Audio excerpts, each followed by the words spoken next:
Bienvenue sur le podcast d'Equizen Conseil, l'âme des chevaux, le podcast pour connaître le cheval et mieux le comprendre. Bonjour, on se retrouve comme chaque semaine pour parler éthologie équine, comportement du cheval, éducation, relations et bien sûr bien-être du cheval. Aujourd'hui, je vais vous parler de l'enrichissement du milieu de vie du cheval.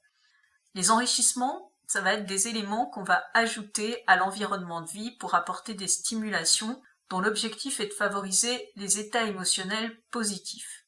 Ce qu'on recherche en apportant ces enrichissements, c'est une amélioration du bien-être physique, mental et émotionnel du cheval.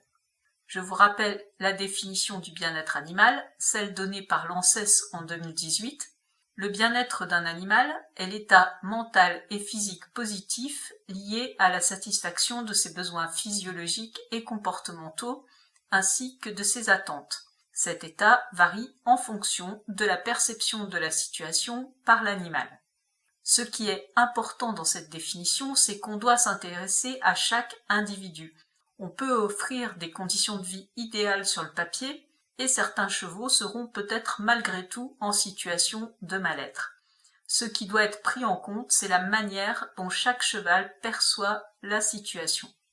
On va donc chercher à favoriser cet état mental et physique positif en apportant des éléments qui vont permettre de satisfaire les besoins physiologiques, occupationnels, sensoriels, alimentaires et relationnels du cheval.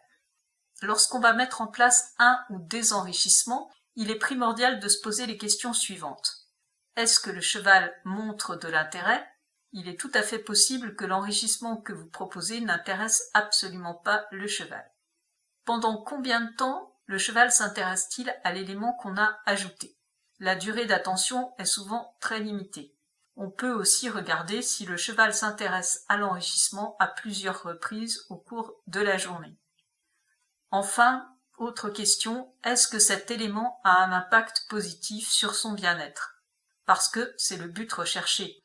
Donc, si ça n'a aucun impact, ou pire, un impact négatif, eh bien il va falloir chercher autre chose. En particulier, il est essentiel que l'enrichissement qu'on met en place ne soit pas une source de stress pour le cheval. Alors, quels sont les différents types d'enrichissement qu'on peut utiliser ? On a les enrichissements locomoteurs. Favoriser les déplacements libres, c'est quelque chose d'essentiel. À l'état naturel, un cheval se déplace les 2/3 du temps. Il se déplace en permanence quand il broute.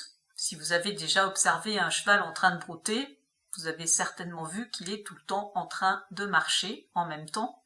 Et donc ça représente déjà 60% du temps environ.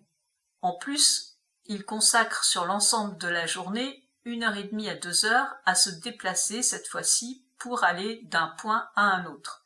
Aller s'abreuver, changer de zone de pâturage, aller se mettre à l'ombre, etc. Donc, lui permettre de se déplacer librement, ça constitue un enrichissement puisque ça va lui permettre de satisfaire un besoin comportemental essentiel pour lui. Mettre en place des sorties quotidiennes au paddock pour un cheval qui vit au box est un enrichissement locomoteur. Pour des chevaux qui vivent au pré, on peut les inciter à se déplacer plus en plaçant par exemple des points d'intérêt à différents endroits, des brosses pour aller se gratter, une zone en sable pour aller se rouler, etc. On peut aussi aménager des détours avec des haies ou des clôtures. On a également les enrichissements occupationnels. Ils vont être intéressants en particulier au box, pour stimuler le cheval, limiter les risques d'apparition de stéréotypies, de frustration. Vous pouvez les utiliser par exemple pour un cheval qui habituellement vit au pré, mais qui doit être confiné au box pour des raisons de santé. Ça va permettre de réduire la frustration et le stress. On peut aussi proposer des enrichissements pour stimuler les capacités cognitives du cheval, l'obliger à réfléchir, et ce sont aussi des enrichissements occupationnels. Les objets proposés au cheval, évidemment, ne doivent pas l'effrayer et ne doivent pas présenter de risques comme l'ingestion accidentelle d'éléments, par exemple si le jouet est trop fragile. Ces jouets, entre guillemets, doivent être changés régulièrement car le cheval se lasse très vite. On peut en avoir 3 ou 4 et les mettre à disposition à tour de rôle pendant un jour ou deux. Attention, un jouet au box ne va pas compenser le fait que les besoins fondamentaux ne sont pas satisfaits. Mieux vaut privilégier avant tout une solution d'hébergement adaptée. On a également les enrichissements sensoriels. Il est possible de mettre en place différents types d'enrichissement pour stimuler les sens de son cheval. Des brosses fixées dans la bride, par exemple, permettent au cheval d'aller se gratter.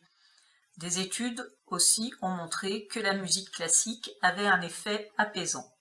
On va parler aussi des enrichissements alimentaires. À l'état naturel, un cheval va consacrer 15 à 16 heures par jour à s'alimenter. Par ailleurs, dans la nature, il peut consommer jusqu'à 50 espèces de plantes différentes. En milieu domestique, son alimentation, bien souvent, elle est limitée à un concentré, toujours le même, et du foin. Et ça ne lui permet pas d'ingérer des fibres sur 60% du temps dans sa journée. On peut proposer des dispositifs de slow feeding qui vont permettre d'étaler la durée pendant laquelle le cheval va consommer son foin.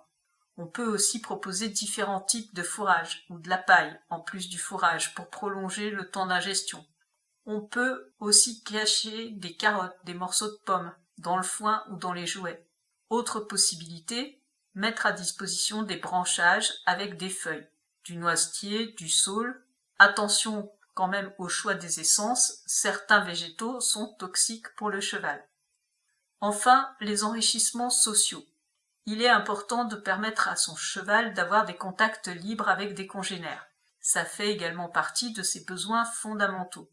On peut par exemple mettre son cheval au paddock en binôme. Ça implique bien sûr que les 2 chevaux soient déférés des postérieurs.